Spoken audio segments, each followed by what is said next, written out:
So ayan guys, nandito na ulit tayo sa The Container Cafe Hub. Guys, kung makikita nyo ngayon, sobrang nakaka-appetite tingnan. Masarap siyang tingnan kasi gawa din daw ng chef. So chef yung nagluluto sa kanila dito. So meron din tayong mga drinks na nasa kanila lang din at sila lang din yung may recipe nito guys. So marami napunta dito para mag-coffee, para mag-drinks.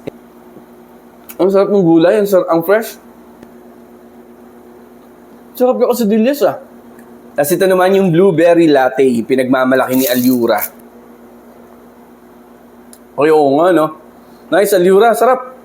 Ay, tikman nyo to. Recommended ko to. So, yun, guys, panalo. So, yun, visit nyo na rin. Tikman nyo na din tong The Container Cafe Hub. So, yun, guys, nandito pa rin po tayo sa San Miguel, Alaminos, Laguna, guys. So, sa mga hindi po nakakaalam, meron po ditong Salon and Spa. Ito po yung exquisite Salon and Spa, yan. So, dito lang po ito sa Barangay San Miguel.